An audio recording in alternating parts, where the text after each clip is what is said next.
So good morning everyone and I welcome you all to Saurabh Pandey UPSC YouTube channel के अंदर and let's discuss आज के जो topics हैं हम लोग डिस्कस करते हैं। तो today we are going to discuss पहला एक मिक्स्ड मेंबर प्रोपोर्शन, ये टॉपिक आपका बनता है। Then we have a battle of Surabaya, then we have about a Zika virus DEN V infection के बारे में, देन वोलाबाकिया के ऊपर है, एवरोस रीजन क्या है, unsustainable urbanisation and pollution, and then we have this topic that is that जो मैं आपको देता हूँ वो है मेन से रिलेटेड जो आपका प्रश्न है दैट इज देयर। तो ये सारे टॉपिक्स हैं जो today we are going to discuss, उसको डिस्कस करते हैं। लेट्स मूव टू द, ठीक है। आज का जो क्वेश्चन है मेंस का, just go through this question जिस पे आपको अपने आंसर को सेंड करना है। Unsustainable urbanisation is the major factor for increase in city pollution. तो ये जो आपका प्रश्न है, ये आपको प्रश्न जो है लिखना है 10 मार्क्स के अंदर। 10 मार्क्स के अंदर you have to write it down and ये जो प्रश्न है इसको आपको सेंड करना है सौरभ पांडे CSE ऐप के अंदर। उसमें आकलन सीरीज आपको ज्वाइन करनी है and then you can send your answer and get your answer evaluated. ठीक है, तो अभी इवेल्युएशन आपका चल भी रहा है और यूपीएससी के जो लेवल है उसी तरीके के क्वेश्चंस भी मैं आपके लिए फ्रेम करता हूँ। एक बुकलेट भी मैं आप लोग के लिए लेकर आऊँगा और उस बुकलेट के अंदर वी विल डिस्कस जो भी मतलब जो ये बुकलेट के अंदर जो भी चीज़ें हैं, फॉर एग्जांपल जो भी मेंस के मेरे क्वेश्चंस हैं 1.5-2 साल के अंदर हैं, उसके काफ़ी सारे एक साथ कंपाइलेशन रहेंगे, तो यू कैन प्रैक्टिस इट, एक प्रैक्टिस सेट के रूप में आप लोग के लिए आ जाएगा। सौरभ पांडे CSE ऐप को आप लोग जरूर से डाउनलोड करें। ये ऐप आपके लिए बहुत बहुत इंपॉर्टेंट है क्योंकि इसमें सारी जो मेरी क्लासेस, अभी जो कोर्सेस चल रहा है, एक तो एडवांस कोर्स चल रहा है, इसके अलावा जो प्रीलिम्स का जो टेस्ट पेपर है, तीसरा टेस्ट कल हो चुका है और जिन्होंने भी ज्वाइन किया है उसका रिजल्ट मैं पब्लिश कर दूंगा आज। तो प्रीलिम्स टेस्ट जो है आपके, जो टेस्ट 3 है वो आपका ऑलरेडी हो चुका है इस संडे को रात को 9 बजे। तो आप अभी भी उस टेस्ट को जो है ज़रूर से अटेम्प्ट करना है। इसके अलावा इफ़ यू सी यहाँ पे आपके पास जो एग्रीकल्चर ऑप्शनल उसकी भी लाइव क्लासेस शुरू हो रही हैं। Don't miss the agriculture optional also. अगर आप लेना चाहते हो तो इसका सेकंड पेपर का लाइव क्लासेस शुरू हो रही हैं, ये भी आप लोग कर सकते हैं। इसके अलावा अभी जैसे आकलन सीरीज है जिसमें आप अपने आंसर को इवेलुएट करा सकते हैं, ये भी आपका चल रहा है। You can go through it also. इसको भी आप लोग जो है गो थ्रू हो सकते हैं। फिर प्रीलिम्स टेस्ट सीरीज है, you can go through this also.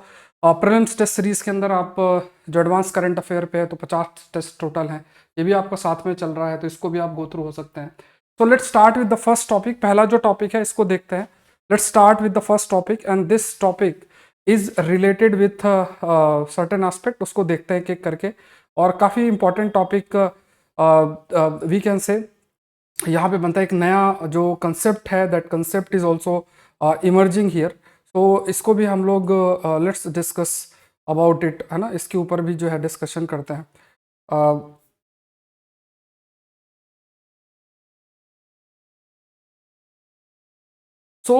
इस पूरे आर्टिकल के अंदर they have mentioned a very important part, और वो क्या है, this is called as mixed member proportional system. जो एक कंसेप्ट है, concept that is mentioned here is that is mixed member proportional system। ठीक है, मिक्स्ड मेंबर प्रोपोर्शनल सिस्टम ये आपका मेंशन्ड है। Just a minute.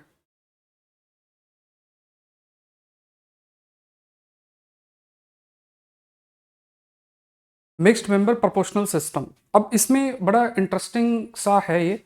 और इसमें जो अगर आप article, if will go through the article, तो इसमें इसी चीज़ को हाईलाइट भी किया गया है कि we should opt for this mixed member proportional system, हम ऑप्ट कर सकते हैं।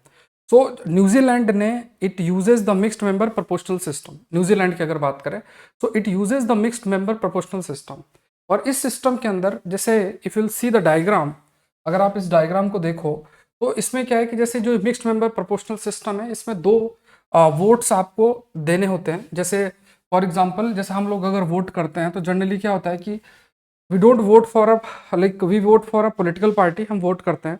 जैसे मान लो जब भी इलेक्शन होंगे तो इलेक्शन के अंदर ये हाईलाइट रहेगा कि ये पॉलिटिकल पार्टी इसका सिंबल है और उन्हीं को हमें वोट करना है।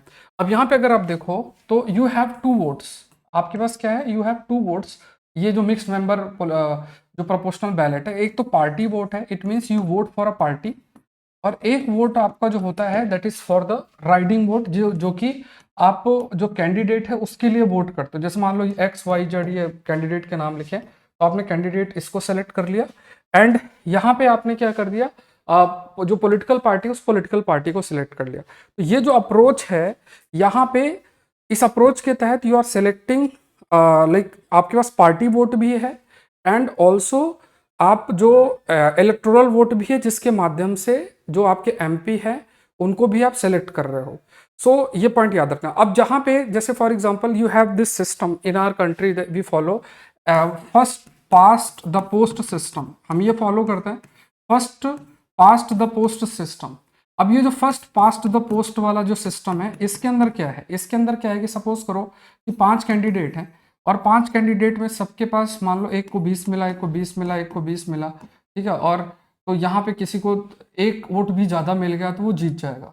तो यहाँ पे क्या है कि इवन यहाँ पे ऐसा कोई रूल नहीं है first pass the post system में कोई 50% plus 1 seat at least 50% vote plus 1 हो तभी जीते, क्योंकि we are a multi party democracy and because we are a multi party democracy इसमें अगर एक भी मतलब like first pass the post system में अगर 10 पार्टियां भी हैं, अब वो 10 पार्टी के 10 कैंडिडेट है और उनको अगर वोट मिल रहा है और वो वोट जो उनको मिलेगा अगर एक वोट भी ज़्यादा है सभी से तो वो जीता हुआ हम जो है वो माना जाता है। तो इसको हम क्या बोलते हैं, we call it as first pass the post system. बात क्या कही जा रही है कि we need to have this mixed member proportional ballot हम लोग ऑप्ट कर सकते हैं। फिर यहाँ पे कहा गया कि राइडिंग, यहाँ पे जैसे जैसे मैंने अभी आपको बताया कि you have a different political party, अलग अलग तरीके की पॉलिटिकल पार्टी जो we are talking about MMP system. तो we have different political party और पॉलिटिकल पार्टी को भी चूज किया जा सकता है एंड जो वोट है उस वोट के बेसिस पे कैंडिडेट को भी सेलेक्ट किया जा सकता है। मतलब आपके पास वोट करने के 2 ऑप्शंस होंगे, you are selecting the political party and you are also selecting the member as well. तो हर एक पार्टी जो है ना, it submits a ranked party list to the electoral commission of the New Zealand before the polls. तो party then elect candidate from this list as a list MPs. The electoral vote does not alter the overall party representation in the parliament. तो simple सी बात है कि party जो है party आपका रहता है उसमें सर्टेन जो पार्टी से रिलेटेड या जो लिंक्ड MPs होते हैं उनकी लिस्ट आपकी रहती है, तो they vote for the party and फिर जो MPs हैं उनको भी आपका सेलेक्ट आपका किया जा सकता है। तो यहाँ पे one political party is a double tick allocating votes to 2 different parties is a split vote. तो 2 डिफरेंट मतलब देयर इज अ पॉसिबिलिटी कि जैसे मान लो कोई एक इंडिविजुअल है, अब वो individual he likes the political party, वो पॉलिटिकल पार्टी को तो वोट कर देगा, लेकिन हो सकता है कि जो कैंडिडेट के केस में होगा वो कैंडिडेट को किसी और पॉलिटिकल पार्टी के कैंडिडेट को वो सेलेक्ट कर ले, there is this possibility as well. तो ये एक सिस्टम है जो कि फॉलो किया जाता है। अब इसमें जो वोटर्स हैं उनका जो से है वो काफी अधिक आपका इंक्रीज हो जाता है, जो if you talk about the say of the voter that also increases. Then we have this, ये जो एमएमपी जो सिस्टम है इसके तहत जो वोटर है it he can choose a candidate from the different party and ये जैसे अभी हमने देखा वही सेम सी चीज लिखी है, और if this choice doesn't dilute the impact of their vote on their preferred political party final tally in the parliament. तो यहाँ पे ये भी है कि जैसे ओवरऑल जैसे मान लो कोई पॉलिटिकल पार्टी है, they have chosen the political party और उनसे रिलेटेड जो कैंडिडेट है पॉलिटिकल पार्टी को चूज किया गया, फिर जो एमपीज है उनको चूज किया गया। बट सिस्टम कुछ इस तरीके से है कि ऐसा नहीं है कि somehow it will impact the representation of political party overall, जो आप कह सकते हैं ओवरऑल पार्लियामेंट, उनके जो पार्लियामेंट है उसके अंदर। तो उसके लिए भी इनके लिए कई प्रावधान इन्होंने कर रखे हैं। एडवांटेज इसका क्या है कि सबसे जरूरी जो इसमें मतलब एक तो एडवांटेज है, लेकिन एक चीज जो कहा जाता है कि दे टॉक अबाउट कि खास तौर से कि टैक्टिकल वोटिंग सिस्टम हो सकता है। टैक्टिकल वोटिंग सिस्टम में ये हो सकता है कि एक जो पॉलिटिकल पार्टी है उसको साइडलाइन किया जा सकता है। इट मीन्स फॉर एग्जांपल कि जैसे कैंडिडेट को आप वोट कर रहे हो, कोई पॉलिटिकल पार्टी है, कई समय से पॉलिटिकल पार्टी चलती आ रही है, so you are voting for that political party और you are not voting for that political party, तो it means what that party can be sidelined. ये भी पॉसिबिलिटी आपकी हो सकती है। जैसे मान लो ये कहा जाए कि देखो यही कैंडिडेट सेलेक्ट हो रहा है, यही कैंडिडेट सेलेक्ट हो रहा है, तो इसमें ये होगा कि पॉलिटिकल पार्टी के जो से है वो आपका रिड्यूस होगा, इंडिविजुअल आइडेंटिटी आपका बढ़ सकती है। लेकिन यहाँ पे ये भी कहा गया है कि इसका बेनिफिट क्या है, मोस्ट इंपॉर्टेंट बेनिफिट क्या है, that it allows the accountability at the local level. जो मेंबर्स आपके इलेक्ट होंगे क्योंकि यू हैव द 2 वोट्स, तो जो लोकलाइज्ड अकाउंटेबिलिटी बहुत बढ़ जाएगी। तो जैसे मान लो पॉलिटिकल पार्टी तो आपकी चलो नेशनल लेवल पे हो गई या स्टेट लेवल पे पॉलिटिकल पार्टी को वोट किया जा रहा है, लेकिन अगर जो इंडिविजुअल मेंबर है वो तो लोकलाइज्ड लेवल पे ही होगा उस जगह से। तो कोई भी member if he is not working properly, there is a high possibility कि फिर पॉलिटिकल पार्टी ऐसे कैंडिडेट्स को आप कह सकते हैं अकाउंटेबल कर सकती है, लोग अकाउंटेबल कर सकते हैं, क्योंकि उनको पास ऑप्शन है, they can go for the political party but they can say कि देखो हम पार्टी तो हमें पसंद है लेकिन हमें ये पर्सन पसंद नहीं है, इसलिए हम वोट नहीं कर रहे हैं। ये मैसेज डायरेक्ट आपका चल जाता है। तो इससे क्या होगा कि एक अकाउंटेबिलिटी, बहुत हाई लेवल की अकाउंटेबिलिटी जो है वो आपकी दैट इंक्रीजेज, है ना, जो अकाउंटेबिलिटी है दैट अकाउंटेबिलिटी इंक्रीजेज। ये सबसे वी कैन से सबसे इंपॉर्टेंट इस चीज का बेनिफिट है। सेकेंड क्या है, the second is the policy focus. As parties don't need to concentrate on individual candidate winnability, they can emphasise on policies and ideology to garner party votes. तो यहाँ पे ये भी बहुत इंपॉर्टेंट है। जैसे ये बहुत इंपॉर्टेंट एस्पेक्ट है, ध्यान समझना इसको। द पॉइंट इज कि अब जैसे पॉलिटिकल पार्टीज को ये पता है कि उनके हाथ में क्या है, उनके हाथ में ये है कि जो लोग हैं उस पॉलिटिकल पार्टी को वोट कर रहे हैं, कैसे वोट करेंगे, based on their ideologies, based on their policies. तो political party will also focus more on their policy and ideology part. उसको इंडिविजुअल को जिताने में इतना प्रयास नहीं कर। इंडिविजुअल जीतेगा कैसे, इंडिविजुअल की जो जीत है वो निर्भर किस पर करेगी, इंडिविजुअल पर निर्भर करेगी। उसके आप कह सकते हैं कि उसके पार्टिसिपेशन लोकल लेवल पे किस तरीके से है, उसकी रेपुटेशन किस तरीके से है, उस पर रहेगी। तो पॉलिटिकल पार्टी अपने लेवल पे काम कर रही है और इंडिविजुअल जो है वो अपने लेवल पे उसे काम करना पड़ेगा। तो ये एक बड़ा एडवांटेज है। दूसरा, it also improves representation for women, indigenous community, differently able people and other deprived group. Because जैसे मान लो कोई एक एरिया है और वहाँ हमारी डिफरेंट कम्युनिटीज़ हैं, तो they can vote for their candidate जो उनकी कम्युनिटी से हो, जिन पर उनका ट्रस्ट हो, तो इससे रिप्रेजेंटेशन कैन ऑल्सो इंक्रीज। ये भी पॉसिबिलिटी आपकी जो है बनती है। ये भी एक इम्पॉर्टेंट जो है वो बेनिफिट आपका रहता है। तो देखो ऐसा नहीं कि इंडिया के अंदर ये आपका भी चल रहा है, there is no such thing कि इंडिया के अंदर अभी ऐसा मतलब प्रपोज्ड नहीं है कि they are going for this system, but हम इसको फॉलो कर सकते हैं, इट कैन बी फॉलोड। इससे क्या होगा कि जो इंडिविजुअल एमपीज हैं वो उनको अकाउंटेबल किया जाए। बट हमारे देश में जैसे we have a collective responsibility, we have a individual responsibility, और we have also anti defection law. ये भी एक बड़ा है कि जो भी पार्टी की गाइडलाइंस उसके अकॉर्डिंग ही चीज़ों को करना पड़ेगा। तो ये है। लेकिन जैसे अगर डेमोक्रेसी को रियल सेंस में ग्रास रूट लेवल तक if you have to take it, then we need to understand कि ये चीज़ें बहुत बहुत इंपॉर्टेंट बन जाती हैं। Again this is a very important part. Let's move to the next part, that is against the colonialism. एक ये टॉपिक है, ये इमेज आई है और इसमें जैसे ऐसे कई बार इमेज और ऐसे इवेंट्स जब आते हैं तो there can be a question. ठीक है, तो पिछला टॉपिक आपका था, वी कैन से कि पिछला जो टॉपिक था वो आपका पॉलिटी से रिलेटेड था। ये टॉपिक जो है ये जनरली वर्ल्ड हिस्ट्री से रिलेटेड आप कह सकते हो, दैट इज बैटल ऑफ सूराबाया।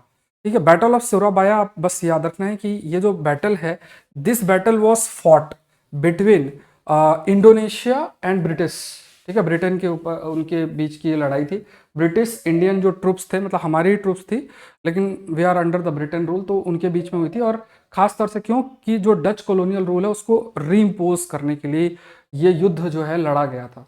और ये कब लड़ा गया था? नवंबर 1945 के अंदर ये जो युद्ध है ये फॉट किया गया था। सो ये थोड़े से फैक्ट्स आपको ध्यान में रखना है कि बैटल ऑफ सूराबाया जो है इस समय काफ़ी न्यूज़ में है। तो what basically is that is the battle of Surabaya. Battle of Surabaya आपका क्या है?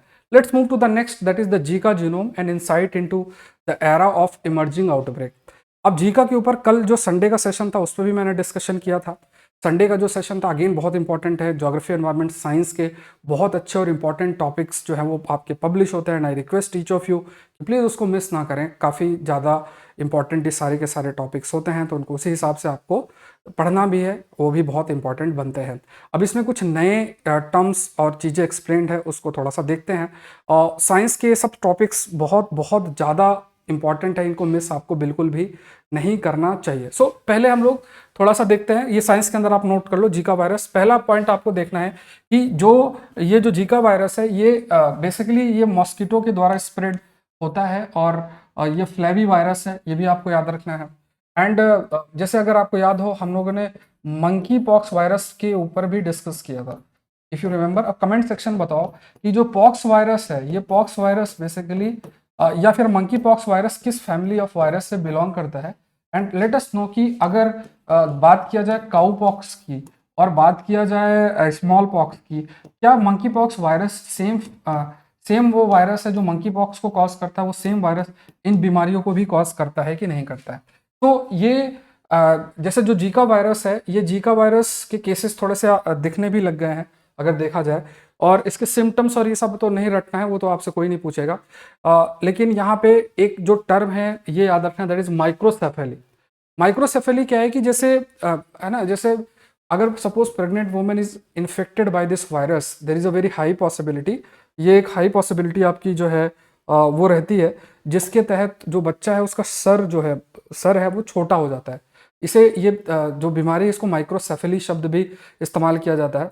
और ये जो वायरस 1947 में आपका आइसोलेट किया गया था, कहाँ से, मंकी से, कहाँ से, जीका फॉरेस्ट इन युगांडा। ये फैक्ट याद रखना है, ये फैक्ट आपको याद रखना है। तो यहाँ पे पहली चीज आपको देखनी है, एक टर्म याद रखना है कि माइक्रोसेफेली इससे रिलेटेड है। दूसरा टर्म आपको याद रखना है, that is the Zika forest. दूसरा जो है that is the Zika forest, this Zika forest in Uganda, Zika forest in Uganda. यहाँ पे पहला केस है, इसलिए इसका नाम जीका। जीका शब्द कहाँ से लिया गया है, एक जंगली एरिया है वहां से लिया गया।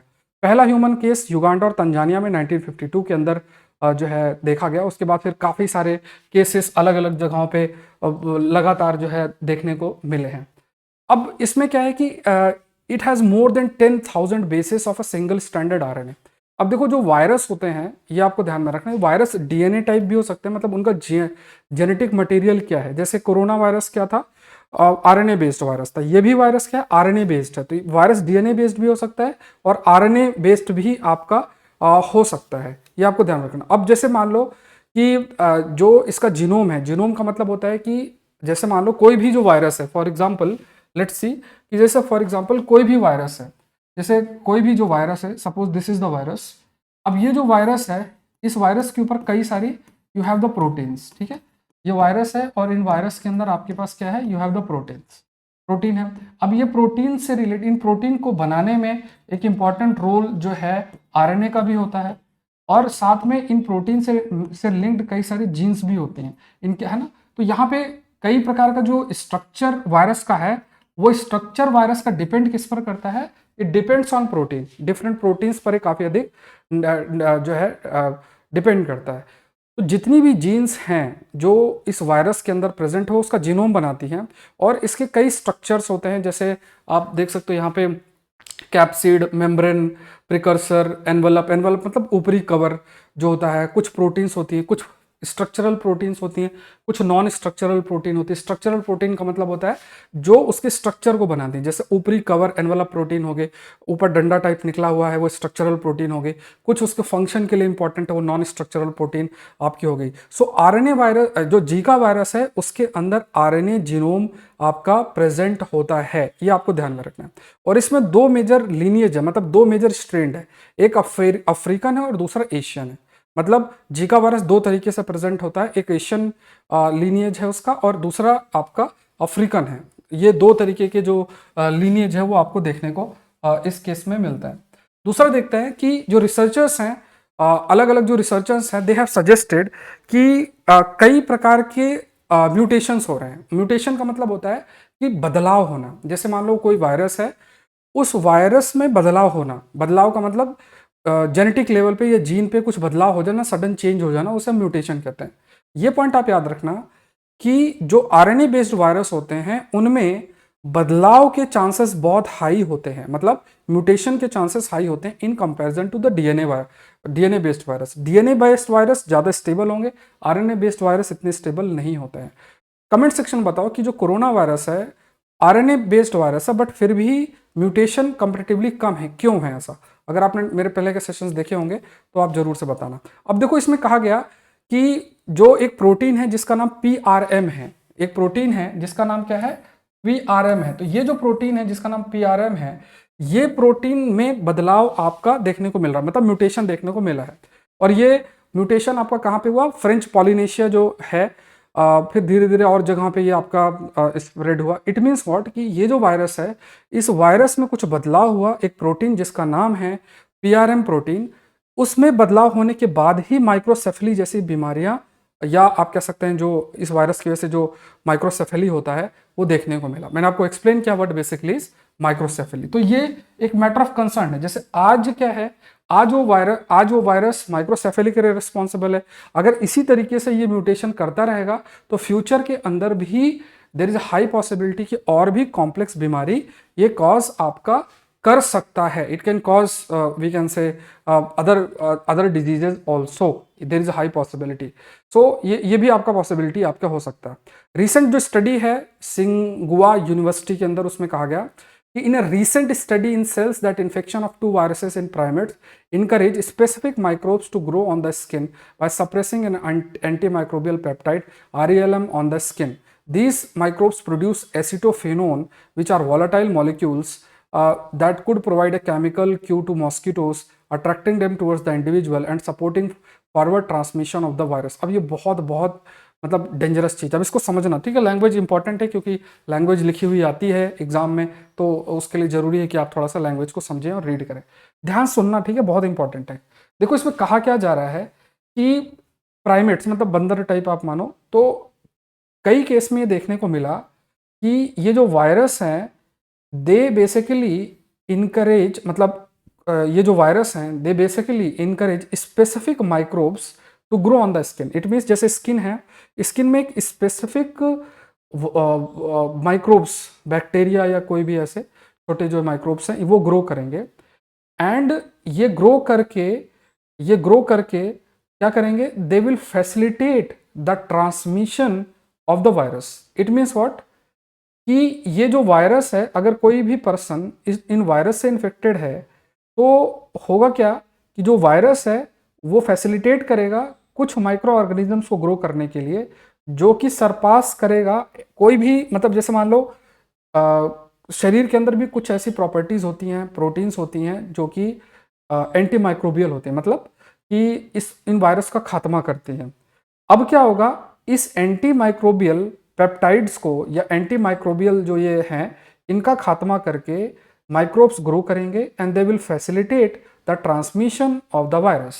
तो ये चेंजेस देखने को मिल रहा है। अब ये बहुत मैटर ऑफ कंसर्न है, मतलब जिस भी फैक्टर की वजह से इस वायरस को स्प्रेड से रोका जा सकता है, लेकिन this virus can again spread even, मतलब ये स्प्रेड हो सकता है even by bringing certain changes, कुछ चेंजेस जो हैं वो आपका लेके, जैसे मान लो, जैसे मैं इस पे लिखा भी हुआ है कि ये जो माइक्रोब्स हैं दे स्पेसिफिकली प्रोड्यूस एसिटोफेनॉन करके, ये जो है आपका ये एसिटोफेनॉन जो है ये प्रोड्यूस करेंगे और वो मॉस्किटो अट्रैक्ट करेंगे, मॉस्किटो आके बाइट करेंगे और उसकी वजह से जो वायरस है इसका ईजिली ट्रांसमिशन आपका हो सकता है। एंड ये वायरस अगेन मॉस्किटो की वजह से ही स्प्रेड आपका होता है। तो जीका वायरस और जो डेंगू वायरस इंटरेक्शंस हैं, ये भी एक इम्पॉर्टेंट रिसर्च आपकी हो रही है। इस पर यह भी कहा गया कि जो जीका वायरस इन्फेक्शन है इसकी वजह से डेंगू का रिस्क भी इंक्रीज हो सकता है। अब ये डेंगू भी एक बड़ी बीमारी है और मतलब एक बड़ा नुकसान ये भी कॉज करती है। तो एक तरफ आपके पास जीका वायरस है और दूसरी तरफ आपके पास डेंगू की बीमारी है। तो एक तरफ जीका वायरस नुकसान कर रहा है, दूसरी तरफ आपका डेंगू वायरस जो है वो आपका नुकसान कर रहा है। नेक्स्ट देखते हैं अगर देखा जाए तो नेक्स्ट जो पार्ट है वो है डेंगू वायरस का जो इन्फेक्शन है, DENV इन्फेक्शन जिसे कहते हैं। तो डेंगू वायरस का जो इन्फेक्शन है ये क्या है, it's a viral infection caused by dengue virus, तो इसे शॉर्ट में DENV भी बोलते हैं। देखो ये थोड़ा सा टर्म याद रखना है, ये टर्म हमारे लिए इंपॉर्टेंट बनता है, दैट इज DENV वायरस, ठीक है। तो डेंगू क्या है, dengue basically it's a viral infection caused by a dengue virus DENV, ये आपको याद रखना है DENV। एंड ये ट्रांसमिट होता है कहाँ पे, ह्यूमन के अंदर, थ्रू किससे, मॉस्किटो के माध्यम से होता है। अब काफ़ी सारे लार्ज नंबर ऑफ इन्फेक्शंस भी देखने को मिलता है, और ये ट्रॉपिकल सब ट्रॉपिकल जो क्लाइमेट है वर्ल्ड वाइड में कंटिन्यूस बेसिस में, वहाँ पे ये कंटिन्यूस बेसिस में ये जो वायरस है वो आपका स्प्रेड भी हो रहा है। And it is spread through we can say mosquito है, तो एडीज जीनस के जो मॉस्किटोज हैं उनकी वजह से ही ये आपका जो वायरस है ये आपका स्प्रेड होता है। तो जो मॉस्किटो है, जैसे मान लो एडीज एगिपेटी जो मॉस्किटो है, it act as a carrier, ठीक है, it act as a carrier, मतलब it helps the transmission of the virus के ट्रांसमिशन में ये फैसिलिटेट और हेल्प करता है, ठीक है। सेशन अगर आप देख रहे हैं तो लाइक बटन जरूर से प्रेस करें, और चैनल को जरूर से सब्सक्राइब करें, ये जरूर से आप हाईलाइट करें, और आंसर राइटिंग आप लोग फोकस करते रहें एटलीस्ट अभी कुछ समय तक। प्रीलिम्स टेस्ट सीरीज जो कल तीसरा टेस्ट था, सौरभ पांडे CSE ऐप के अंदर, ऐप का लिंक नीचे दिया हुआ है, तो उसको भी आप लोग अटेम्प्ट अगर आपने नहीं किया तो प्लीज़ उसको अटेम्प्ट करें, डिले ना करें। और मैंने सेकंड जो रिव्यू वीडियो भी है सेकंड टेस्ट का वो डाल दिया था, थर्ड का भी इस वीक में आपका आ जाएगा, तो उससे आपको आइडिया लग जाएगा किस प्रकार के क्वेश्चंस हैं। भले आपका स्कोर कम आ रहा है बट उसमें परेशान नहीं होना है, but we have to do it. आप एटलीस्ट उन टॉपिक्स को करते जाएं, और फिर उसके बाद मैं अलग से जो है इन टॉपिक्स को कवर करने के लिए भी कुछ प्रयास आपको लिए करूंगा। और मोस्ट प्रोबेबली कल से मैं 5 AM सीरीज भी I am going to start सुबह 5 बजे, जो प्रीलिम्स बूस्टर से रिलेटेड होगी, प्रीलिम्स से रिलेटेड जो है टॉपिक्स कवर उसमें होंगे। नेक्स्ट देखते हैं, जो इस बार प्रश्न आया था वोलाबेकिया के ऊपर, और वोलाबेकिया के ऊपर पहले भी बहुत सारे आर्टिकल्स ऑलरेडी आ चुके हैं, ऐसा नहीं कि अभी आ रहा है। 2023 में प्रीलिम्स में वोलाबेकिया पे आया था, और वोलाबेकिया के ऊपर पहले भी बहुत सारे आर्टिकल्स आए हैं जिसके बेस पे क्वेश्चंस भी आपका फ्रेम हुआ था, और ये बहुत बहुत हेल्पफुल, खासतौर से डेंगू जैसी बीमारियां फैल रही हैं तो ये काफ़ी हेल्पफुल हो गया है। वोलाबेकिया बेसिकली क्या है, इट्स अ बैक्टीरिया, ठीक है, इसके बारे में जानते हैं। वोलाबेकिया टॉपिक आप हेडिंग डाल लो, दैट इज वोलाबेकिया, ये हेडिंग आप डाल लो, दैट इज वोलाबेकिया, राइट डाउन वोलाबेकिया, वोलाबेकिया ये टॉपिक की हेडिंग डाल लो, दैट इज वोलाबेकिया, ये टॉपिक आप नोट कर लो, दैट इज वोलाबेकिया, इंपॉर्टेंट है, ठीक है। तो इसके ऊपर थोड़ा सा लेट्स डिस्कस, ठीक है। तो वोलाबेकिया के ऊपर पहले ये डायग्राम के माध्यम से समझेंगे। पहली चीज तो देखो, पहला पॉइंट लिखो, वोलाबेकिया एक बैक्टीरिया है, और ये एक प्रकार का बैक्टीरिया है, इंसेक्ट्स के साथ इसका इंटरेक्शन होता है, और ये एक साइंटिस्ट हैं साइमन बर्ट वोलाबैक, उनके नाम पे रखा गया है। एंड इसमें 1971 में जो रिसर्चर्स हैं उन्होंने डिस्कवर किया कि जब मेल कुलेक्स मॉस्किटो है infected by Wolbachia bacteria fertilize healthy egg from a female and eggs died. It means what, simple सी बात है, इसमें कहा गया कि जैसे मतलब 1971 में ये चीज़ जानी गई कि जो कुलेक्स मॉस्किटोज हैं, जब वो वोलाबेकिया बैक्टीरिया से इन्फेक्ट किए गए तो उनके जो अंडे हैं, मतलब जैसे मॉस्किटो ने मेटिंग की और फिर अंडे आए, वो अंडे जो है वो डाई कर जाते हैं। इट मीन्स नया मॉस्किटो उससे आपका नहीं निकलेगा। अब इसमें देखो, ये जो प्रॉपर्टी है कि अगर आपने वोलाबेकिया बैक्टीरिया से इन्फेक्ट कराया है तो इससे क्या होगा कि जो पॉपुलेशन है मॉस्किटोज की वो कंट्रोल की जा सकती है। जैसे आपके पास you have a wild mosquito, you have a Wolbachia, दूसरे इंसेक्ट्स में वोलाबेकिया है, आपने वोलाबेकिया इंट्रोड्यूस कर दिया। इसके बाद क्या होगा कि ये जो वोलाबेकिया है it will pass to the other mosquitoes, ठीक है, एक मॉस्किटो से दूसरे में ये स्प्रेड आपका होता चला जाएगा। अब दूसरी चीज आपको ये याद रखना है, ठीक है, ये तो इस तरीके से हम स्प्रेड करते हैं। दूसरी चीज आपको क्या ध्यान में रखनी है कि फॉर एग्जांपल कि जो ये वोलाबेकिया है it is injected in dengue vector, जैसे एगिपेटी है उसमें इंजेक्ट किया वोलाबेकिया, फिर ये क्या है, इट इज वोलाबेकिया इन्फेक्टेड। वोलाबेकिया क्या है, बैक्टीरिया है। बैक्टीरिया ये कहाँ से आप लोगे, या आप you can take it from any of the insect, मतलब जिनमें वोलाबेकिया प्रेजेंट इंसेक्ट से लेके मॉस्किटो को इन्फेक्ट करा दिया। अब मान लो इनकी मेटिंग हुई, मेटिंग होने के बाद जब आपके एग्स आएंगे, these eggs will not hatch, ठीक है, जो एग है वो हैच नहीं करेंगे, मतलब उससे वो एक तरीके से आप मानो कि खत्म टाइप है, उससे नए जो मच्छर हैं वो नहीं निकलेंगे, ये देखने को मिलता है। तो ये एक प्रॉपर्टी है, या आप कह सकते हैं कि ऐसी बीमारी को स्प्रेड करने से रोकने के लिए it is of a great help, ये काफ़ी आपका हेल्पफुल जो है रहता है। तो जैसे you have a Wolbachia bacteria, then you have a male, then urban female, और these eggs will not hatch. ठीक है, 3 डायग्राम से आपको इजीली चीज़ें क्लियर होना चाहिए। तो इस तरीके से वोलाबेकिया आपका फंक्शन जो है करता है। तो ये जो बैक्टीरिया है, ये बैक्टीरिया की अगर बात किया जाए कि ये this bacteria it generally modifies, ये कहा गया कि जो ये बैक्टीरिया है ये मेल स्पर्म को भी मॉडिफाई कर देता है, चेंज कर देता है। जो बैक्टीरिया है ये क्या करता है, मेल स्पर्म को मॉडिफाई करता है, मच्छर की अगर बात की जाए। और अगर फीमेल मॉस्किटो अनइन्फेक्टेड है, egg cells would be damaged. तो यहाँ पे देखो मेल के स्पर्म्स आपके अफेक्ट हो गए, फीमेल के साथ अगर क्रॉसिंग होती है तो जो एग होंगे they will be damaged, there is high possibility. And फिर उसके बाद फिर कई प्रकार के जो कॉम्बिनेशंस भी देखने को जो है मिल जाते हैं। This Wolbachia they can also reduce chikungunya, yellow fever virus, जो भी कि मॉस्किटोस। तो ऐसी बीमारियां जो मॉस्किटो के द्वारा इन्फेक्ट कॉज होती हैं, उन बीमारियों को ख़त्म करने में वोलाबेकिया एक बड़ा इंपॉर्टेंट जो रोल है इट कैन प्ले। ठीक है, इंपॉर्टेंट जो रोल है वोलाबेकिया के द्वारा आपका प्ले किया जाता है। नेक्स्ट देखते हैं, देखो टॉपिक्स निकलता कैसे। अब जैसे ये देखो ये आया है, अब इसमें आपको देखना है कि जैसे चीज़ें न्यूज़ में आ गई। अब यहाँ पे जैसे ये न्यूज़पेपर में इतना छोटा सा ढूंढना पड़ेगा, आपको पेपर में मिलेगा भी नहीं, साइंस वाले पेज में आया ये। अब इसमें बहुत बड़ा एक इवेंट हुआ है और इस वजह से हमारे लिए ज़रूरी है ये एक रीजन जिसका नाम एवरोस नाम है, एवरोस, EVROS। तो ये एवरोस कहाँ लोकेटेड है, ये ग्रीस में लोकेटेड है। एक नदी बहती है जिसका नाम एवरोस है। ये ज्योग्राफी की मैपिंग का टॉपिक है। ठीक है, अब जैसे मान लो कोई टीचर आपको ज्योग्राफी पढ़ाते हैं तो उनको भी अपने आप को अपडेट करना पड़ेगा इनसे रिलेटेड। क्वेश्चंस यहीं से फ्रेम होते हैं, आप अपने NCERT और सब पढ़ लो तो भी जरूरी है, बट अपने आपको एडवांस टॉपिक्स के लिए आपको इनसे अपडेट होना पड़ेगा। तो यहाँ पे आपको देखना है कि ये जो एवरोस है, जैसे थोड़ा मैप में आपको दिखा देता हूँ। तो जैसे ये देखो, ये आपका टर्की है, ये ग्रीस है। If you can see here, यहाँ पे आपके पास you have Turkey, then you have Greece. ठीक है, और ये रिवर है जिसका नाम रिवर एवरोस नाम है। तो ये क्या है, दिस इज रिवर एवरोस, ये यहाँ पे लोकेटेड है। यहाँ पे यू हैव ग्रीस, ये एवरोस रिवर है। इसी जगह पे मतलब एवरोस रिवर इन दोनों की बॉर्डर भी बनाता है। मान लो बॉर्डर मैनेजमेंट पे कभी, ज्योग्राफी और बॉर्डर मैनेजमेंट पे कभी प्रश्न आए तो इसका एग्जाम्पल भी आप कोट कर सकते हो GS पेपर 3 में। और दूसरा आप देखो कि जो एवरोस है बॉर्डर रिवर जिसे हम एवरोस कहते हैं, ये बेसिकली टर्की और ये जो आपका ग्रीस है इसको एक बॉर्डर भी बनाता है। और इसी जगह पे एवरोस रीजन भी लोकेटेड है। जैसे ये जगह है और ये किस देश में लोकेटेड है, that is there in Greece.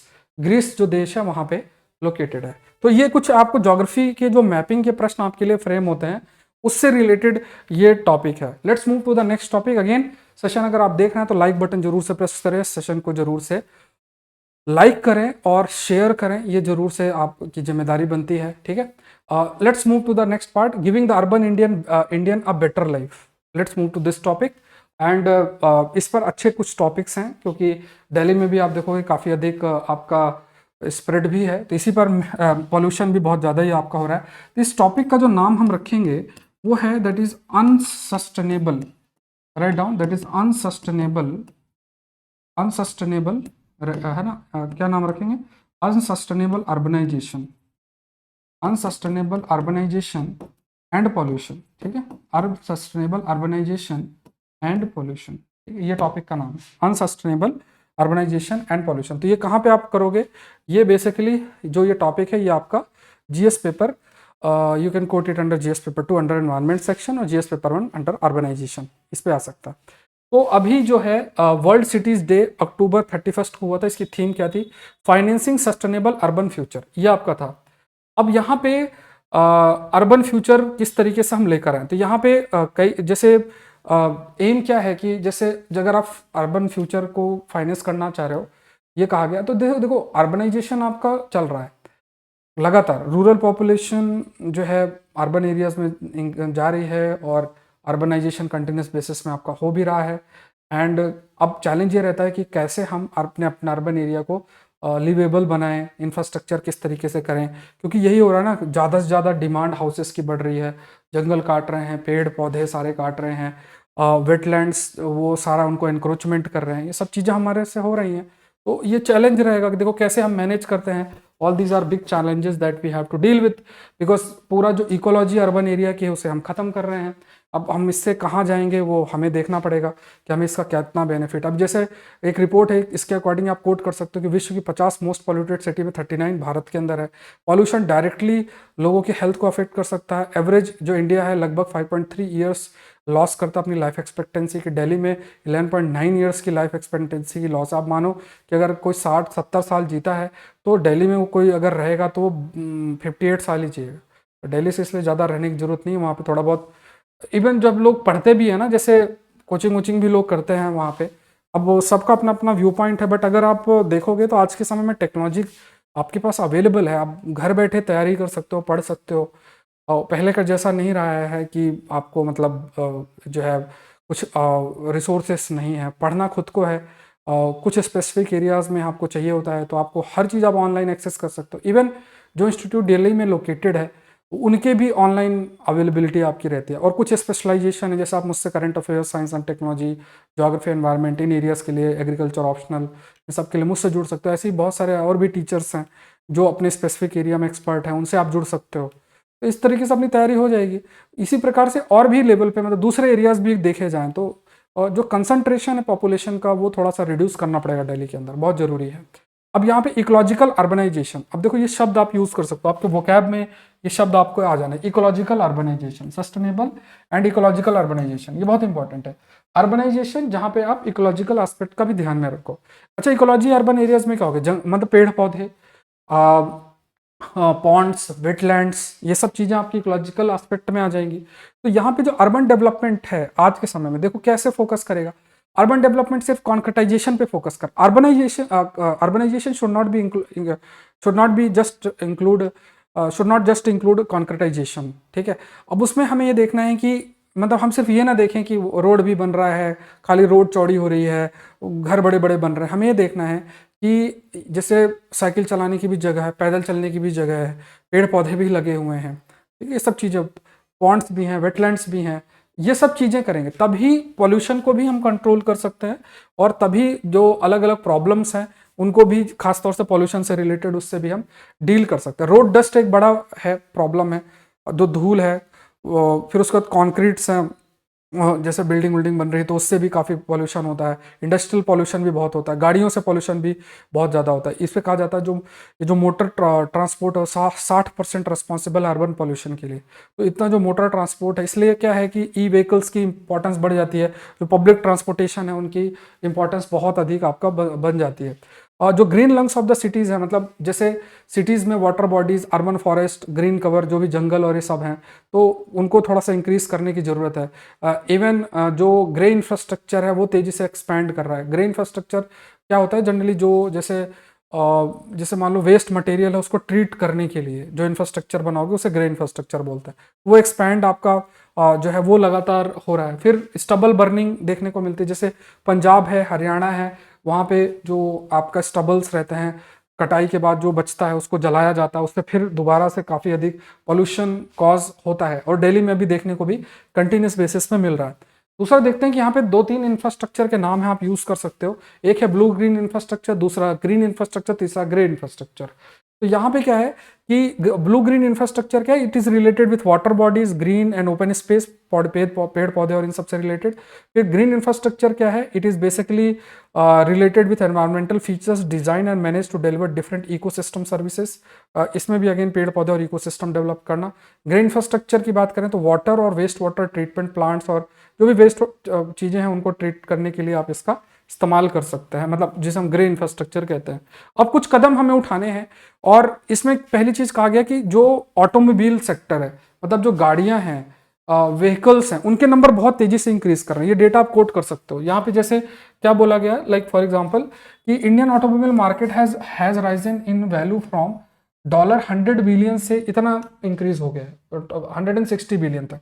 मतलब लोग एक घर में 5-5 गाड़ियां जो है वो रखा जा रहा है। तो ये बहुत बड़ा फैक्टर है। आप कह सकते हैं कि like for example it's again very big factor responsible for urban pollution and public transport promote करना, पैदल चलने का रास्ता, साइकिल चलाने का रास्ता ये होना चाहिए, ये बहुत इंपॉर्टेंट है। पब्लिक ट्रांसपोर्ट अच्छा हो ऐसा इंश्योर करना पड़ेगा।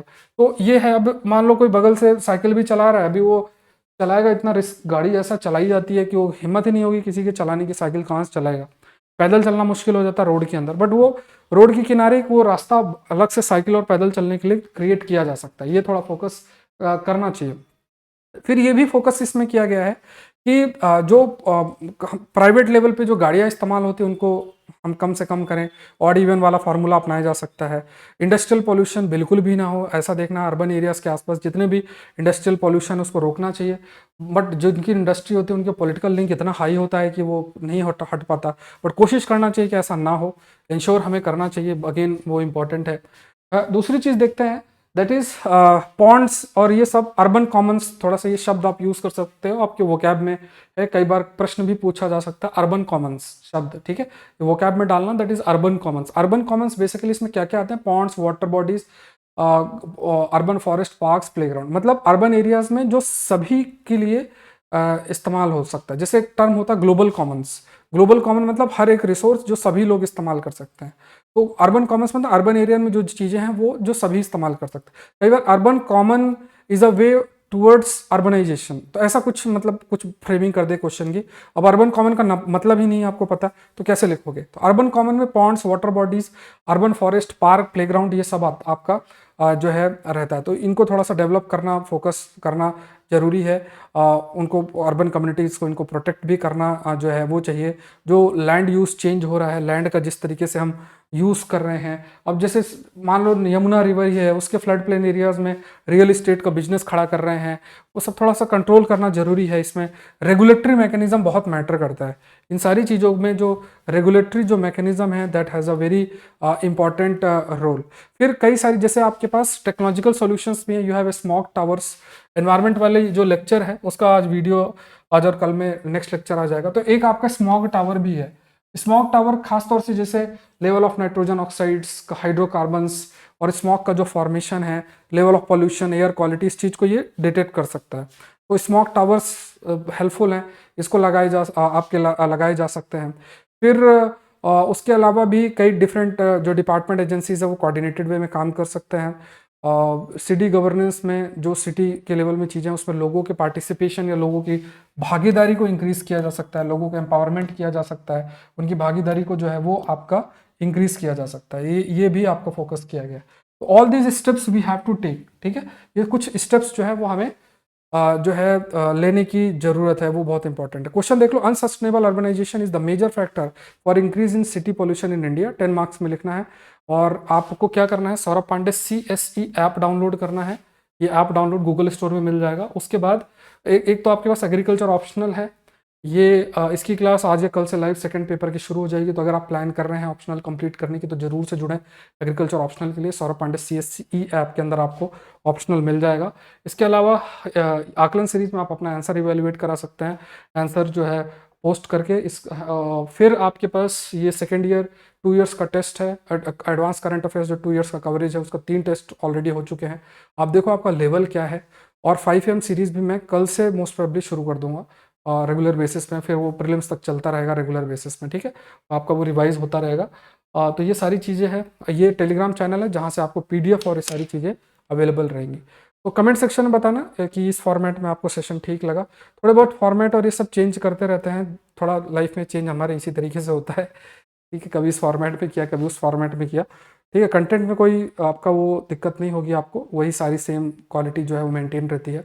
मिलते हैं आज अकेले इतना ही, मिलते हैं नेक्स्ट सेशन के अंदर। सेशन को जरूर से लाइक करें, चैनल को जरूर से सब्सक्राइब करें। Thank you everyone, thank you.